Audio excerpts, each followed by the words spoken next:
Bismillahirrahmanirrahim. Dear spectators, Assalamu alaikum. I'm Usman Ali, Assistant Professor of Chemistry, and today we are going to study chapter number 7. The article is First Law of Thermodynamics. First Law of Thermodynamics. तो dear spectators, ये जो first law of thermodynamics है इसको base किया गया है upon law of conservation of energy. Law of conservation of energy ये कहता है कि एनर्जी जो होती है, energy can neither be created nor be destroyed but it can be transferred from one form to another form। तो energy को ना तो हम क्रिएट कर सकते हैं ना ही डिस्ट्रॉय कर सकते हैं, लेकिन एक फॉर्म से दूसरी फॉर्म में चेंज कर सकते हैं।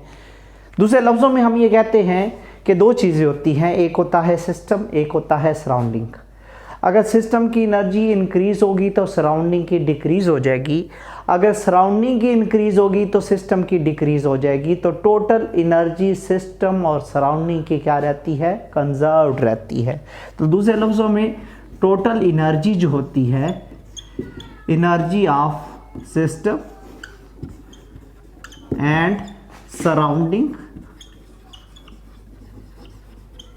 remain conserved। दूसरे लफ्ज़ों में क्या रहती है, सिस्टम और सराउंडिंग की जो टोटल एनर्जी होती है दैट विल रिमेन कांस्टेंट। ये एनर्जी हमेशा कांस्टेंट रहती है। तो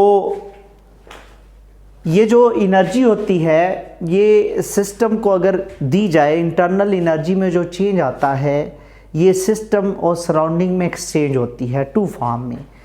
तो इसका मतलब है कि जो सिस्टम की इंटरनल एनर्जी में चेंज आता है, इंटरनल एनर्जी चेंज जो होता है अपीयर इन टू फॉर्म, ये टू फॉर्म में अपीयर होता है।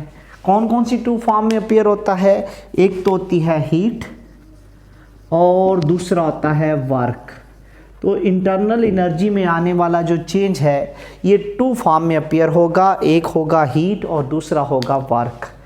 तो दूसरे लफ्ज़ों में हम ये कहते हैं कि अगर सिस्टम की इंटरनल एनर्जी आप चेंज करेंगे तो उससे एनर्जी जो है वो किस फॉर्म में अपीयर होगी, वो सिस्टम और सराउंडिंग में एक्सचेंज होगी दो फॉर्म में, एक हीट की फॉर्म में, एक वर्क की फॉर्म में।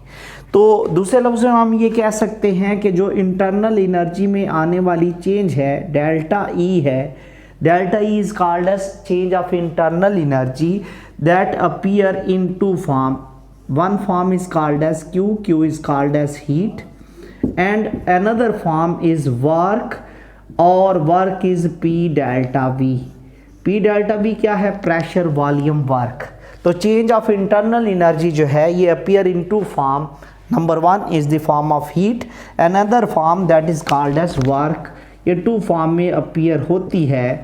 तो लेट्स सपोज इसको हम थोड़ा सा एक्सप्लेन करते हैं। फर्स्ट लॉ ऑफ थर्मोडायनामिक को हम एक्सप्लेन करने लगे हैं। लेट्स सपोज हमारे पास एक सिस्टम है,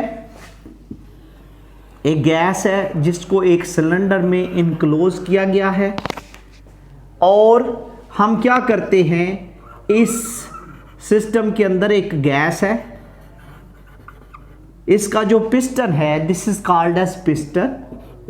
ये पिस्टन क्या है, ये मूवेबल है, ये अपवर्ड मूव कर सकता है।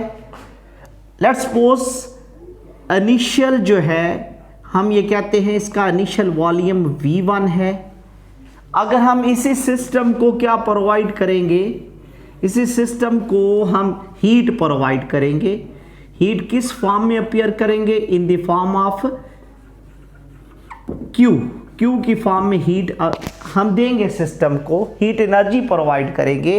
लेट्स सपोज इसकी जो इंटरनल एनर्जी है, इनिशियल इंटरनल एनर्जी है E1 और सेकंड इंटरनल एनर्जी हो जाएगी E2, क्योंकि काइनेटिक एनर्जी बढ़ेगी। तो फिर हम कहते हैं कि इंटरनल एनर्जी अगर इंक्रीज होगी, डेफिनेटली काइनेटिक एनर्जी बढ़ेगी, तो पिस्टन जो है that will move upward, piston upward move कर जाएगा। तो इसका वॉल्यूम हो जाएगा V2, वॉल्यूम V2 हो गया है। और वॉल्यूम में कितना चेंज आया है, यहाँ से लेकर यहाँ तक वॉल्यूम में चेंज आया है, इसको हम बोलेंगे delta V, delta V change आ गया है। तो इसकी इंटरनल एनर्जी हो गई है चेंज। लेट्स सपोज पिस्टन जो है इसमें जो इंटरनल एनर्जी में चेंज आया है वो है डेल्टा E। डेल्टा E किसके बराबर होगा, E2 माइनस E1। तो डेल्टा E किसके बराबर होगा, डेल्टा E बराबर होगा, delta E will be equal to heat energy जो आपने सिस्टम में दी है प्लस प्रेशर वॉल्यूम वर्क। अब हमने वर्क जो है W इसको लिख सकते हैं, तो W की जगह हमने P डेल्टा V लिखा है, क्योंकि ये work is done by system, और सिस्टम ने अगर काम किया है तो डेल्टा E किसके बराबर है, वो बराबर है Q minus P delta V। Minus का साइन क्यों आया है, as work is done by system, work is done by system. अगर सिस्टम काम करेगा तो वर्क जो है वो नेगेटिव वर्क होगा, माइनस P डेल्टा V आ जाएगा। अब हम कहते हैं कि इसमें हम लॉजिक क्या पेश करते हैं, आपने सिस्टम को हीट एनर्जी दी, Q प्रोवाइड की, Q पॉजिटिव होगी क्योंकि आप सिस्टम को दे रहे हैं। कुछ हीट एनर्जी इस्तेमाल होगी क्या करने के लिए, इंटरनल एनर्जी को चेंज करने के लिए, और जब इंटरनल एनर्जी चेंज होगी तो बीच में से माइनस क्या करना पड़ेगा, वर्क को माइनस करना पड़ेगा, क्योंकि सिस्टम में दो काम हो रहे हैं, एक तो इंटरनल एनर्जी चेंज हो रही है और एक वर्क हो रहा है। तो हम कहते हैं इंटरनल एनर्जी में कितना चेंज आया है, टोटल हीट जो आप सिस्टम को देंगे, टोटल हीट में से वर्क को माइनस कर देंगे जो वर्क सिस्टम कर रहा है, तो रिमेनिंग हीट किधर इस्तेमाल होगी, टू चेंज इंटरनल एनर्जी। हम कहते हैं let's suppose if piston is fixed, अगर हम पिस्टन को फिक्स्ड कर देंगे, piston is fixed and not allowed to move, तो दूसरे लफ्जों में पिस्टन का जो वॉल्यूम होगा वो सिलेंडर का volume will become constant, volume constant हो जाएगा, तो delta V will be equal to 0।